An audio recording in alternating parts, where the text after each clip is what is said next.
Eric, I've been doing a lot of thinking about the temperature of politics in America and thinking a lot about this trap that we can fall into in politics in particular around dogmatic thinking and falling into this reactionary mindset. And I started asking myself, does that happen in social impact work too? No.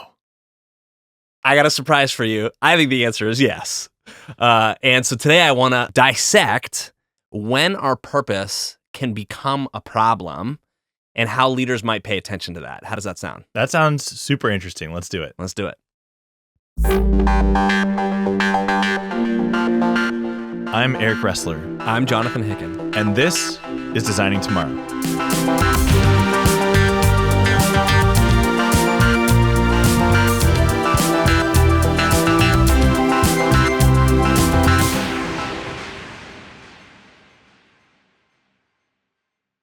I think there are 4 ways that your purpose can become a problem, and there are 4 ways to notice when that's happening.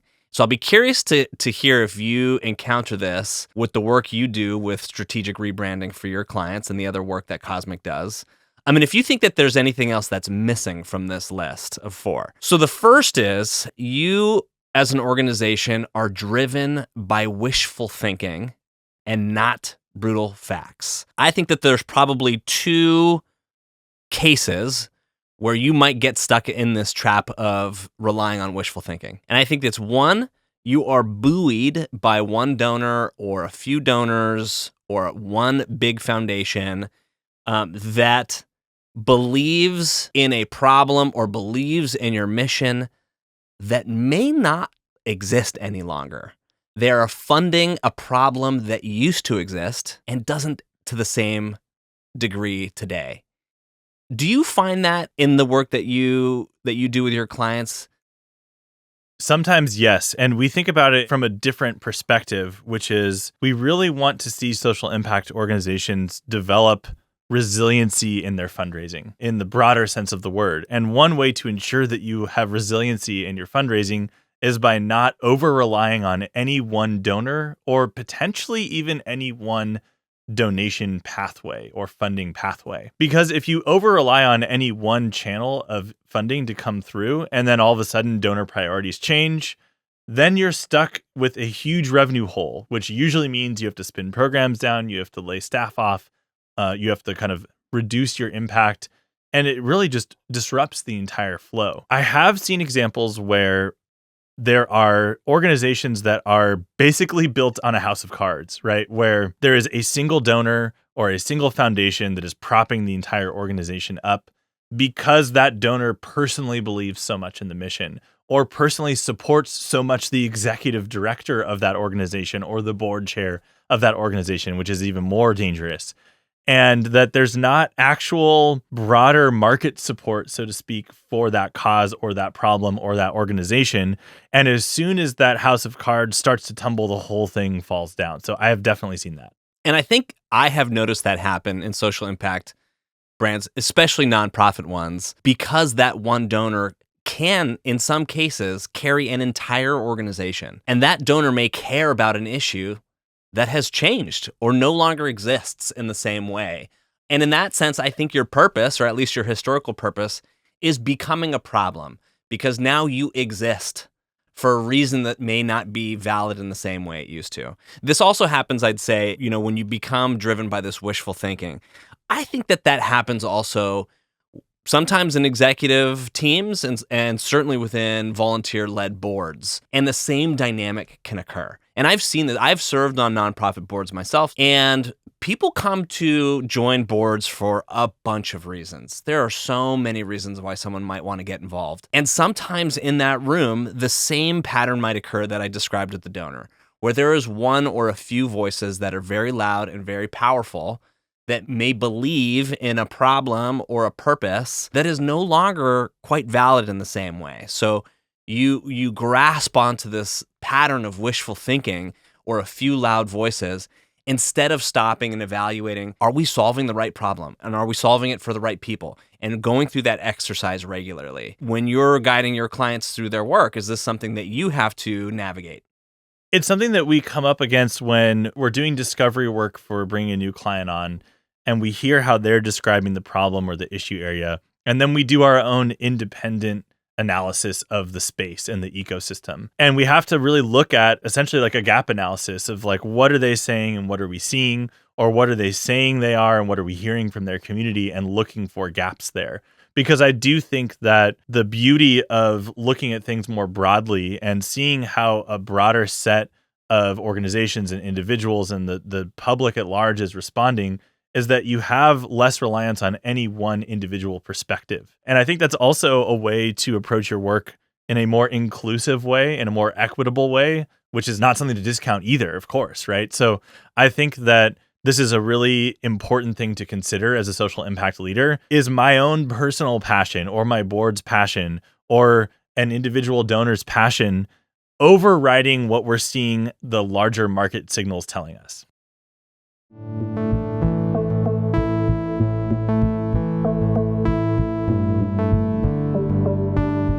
The second way that your purpose may become a problem is when your process becomes your purpose.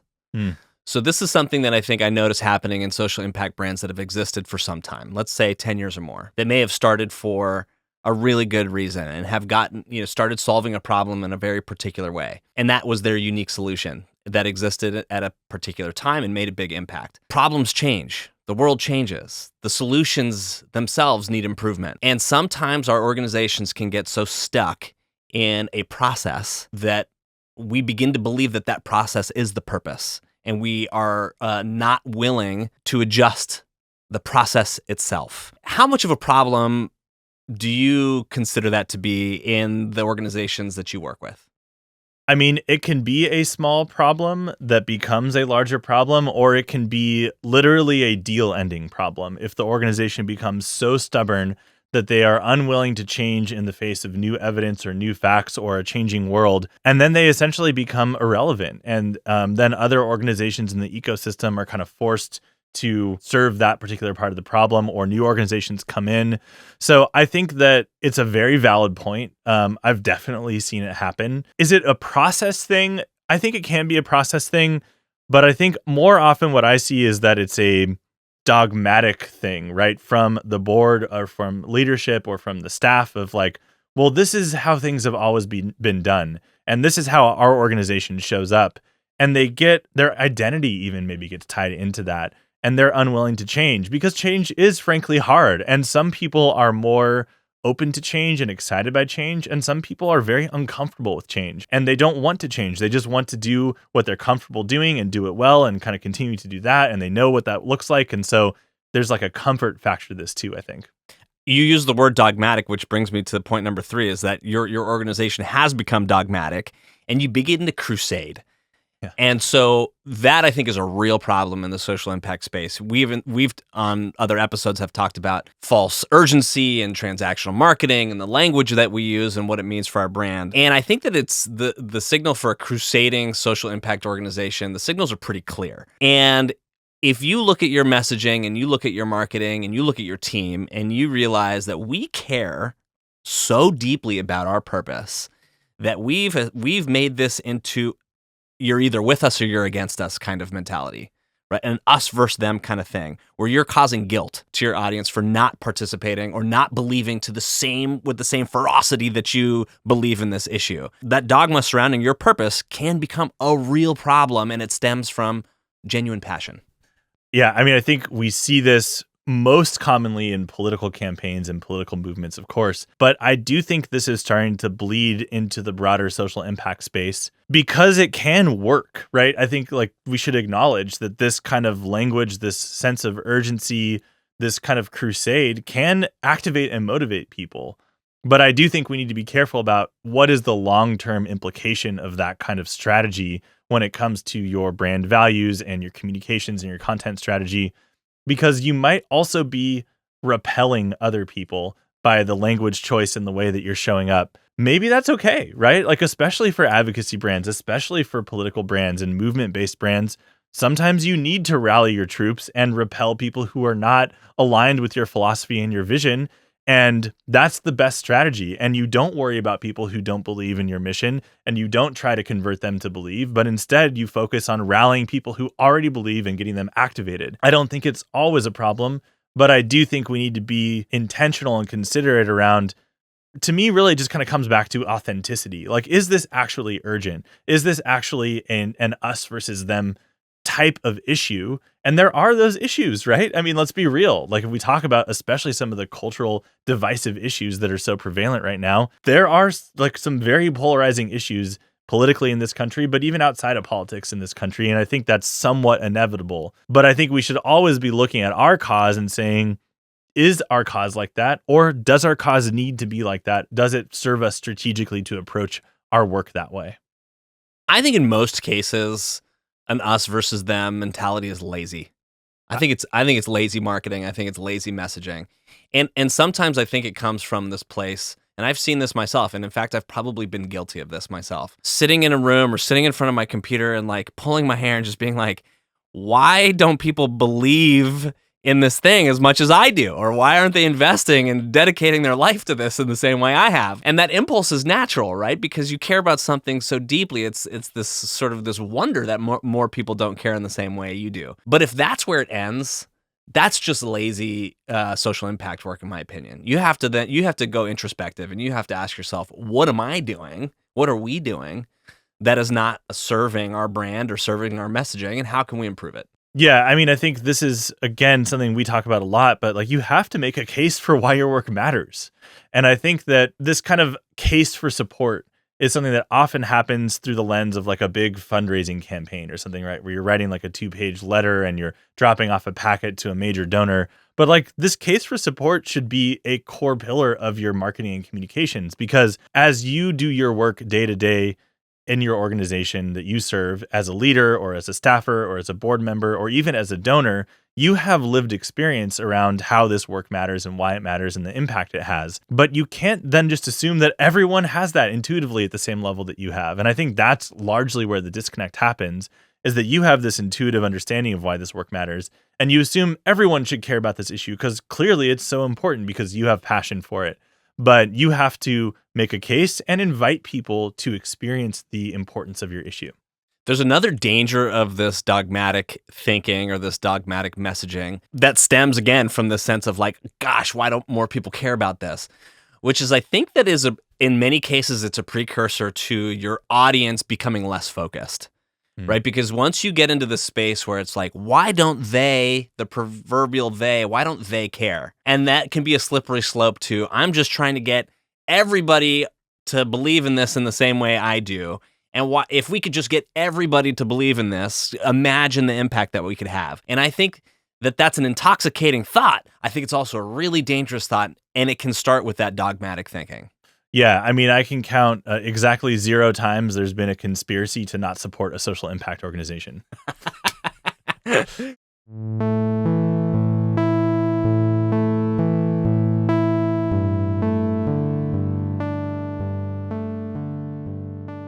There's another signal that your purpose is becoming a problem. And I think in social impact organizations, when we're hiring, we want to surround ourselves with people who believe.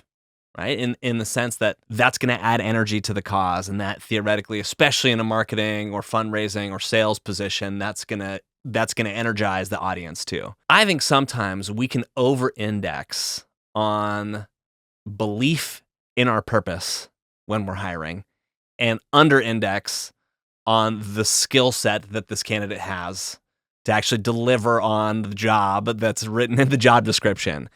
Is this something that you deal with in your work at Cosmic? Yes, and I think this is a super tough one.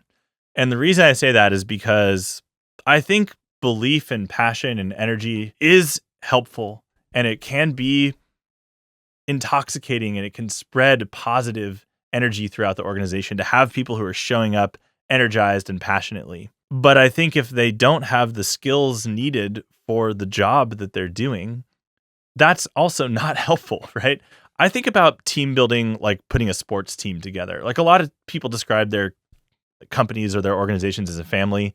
I think that's a horrible way to think about building a company personally.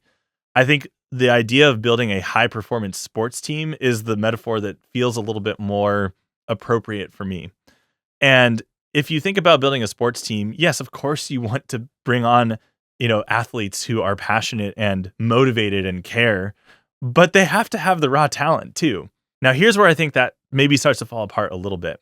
I think there are organizations and opportunities where people need on the job training, right? Like they have the passion, they have the potential, but they just lack the experience. And you have to look at, as a leader, is this role that I'm hiring for a junior or entry level role where that lack of experience is okay and expected? And we have a plan to nurture and support and train that person to grow within our organization, or potentially even to leave our organization and grow personally, which is also okay? Or are we expecting this person to be self-managed and to come in with a certain amount of capacity, expertise, experience, and we are ignoring that they don't have quite as much as that as we need because they are passionate and we like them because of their passion? When I think about constructing a team and bringing in all of these passionate people, I think it's sort of a natural outcome of having a bunch of people in a room on a team that all believe to the same degree and a purpose is that can breed a little bit of an us versus them sort of mentality on accident. One of the most brilliant hiring criteria that I came across was actually a criteria used to hire me at the Santa Cruz Museum of Art and History. So the executive director, Nina Simon, was specifically looking for people who did not feel welcome in museums. That was what she was looking for, because the energy that these kinds of people brought to the table was, how do I make a museum more welcoming for people like me? Right. So it was almost bringing in a group of skeptics or a group of people who've historically been excluded from these spaces. And that combination of people in a team really made for something magical. And I think about that a lot when hiring at the organization I run today. Do I hire people who are passionate about science and education and youth empowerment and development? Do I hire people that maybe felt excluded from that when they were growing up? These are questions that I think about a lot, but I do think that there are some dangers to hiring a homogenous group of people who care so passionately that it has the risk of becoming dogmatic. Right. Or even like cultish at times, right? I think about this a lot in hiring decisions we make at Cosmic. We do our best to bring folks on who have a background and an inherent passion for social impact. But I will say we've brought team members on who are highly skilled at the positions that we need, and over time, through our work, have developed that passion. It didn't come as strongly as maybe we wanted at first, but as they got more exposure and they were learning more about this field, that was something we were able to essentially kind of train them on. And so this is like most things, kind of an art and a science, but I would agree that you don't want to over-index on passion to the point that you are essentially kind of like just putting aside some really important critical role and skill sets that are needed for the role.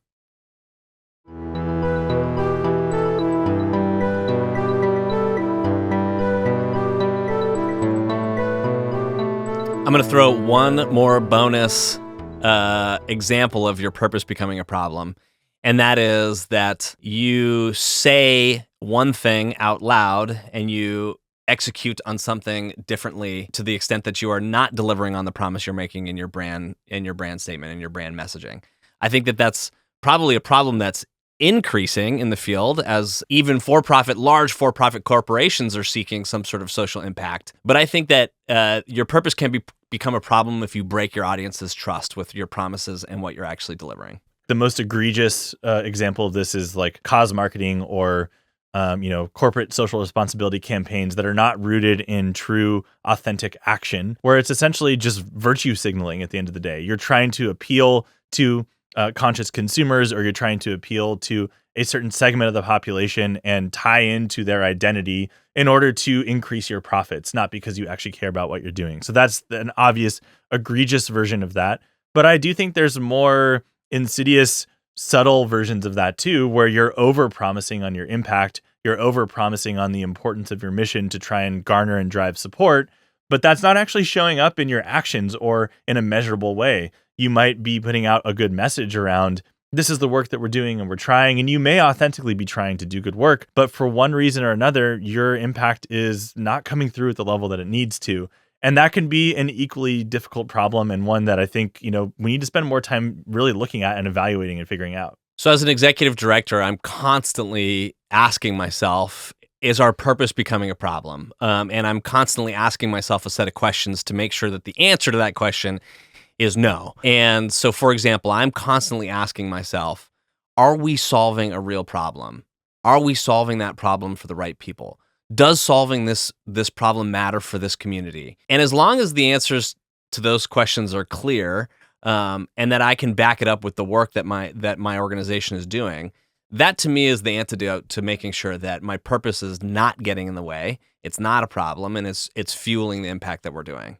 Anything missing or anything that stands out to you from this conversation so far? I think that this is really a valuable conversation to have. I'm glad you brought this topic up. On a more positive note, if you are being intentional around purpose, it can be such a superpower too, right? Because this can motivate people in ways that non-social impact work just never will be able to. So I think the idea of calibrating how you're using your purpose skillfully and authentically, and using that as a superpower to motivate your team, to motivate your supporters, to actually drive impact, it can be so amazing. But if you take it the wrong way or you're doing it inauthentically, then it can absolutely also become a problem. Like so many things in life, there are two sides to this coin, but by all means, that's why we're in this work, right? Is to have that impact and the best version of it. Well, I think that'll do it for today, Eric. Thanks so much. Thanks, Jonathan. If you enjoyed today's video, please be sure to hit like and subscribe, or even leave us a comment. It really helps. Thank you. And thank you for all that you do for your cause and for being part of the movement to move humanity and the planet forward.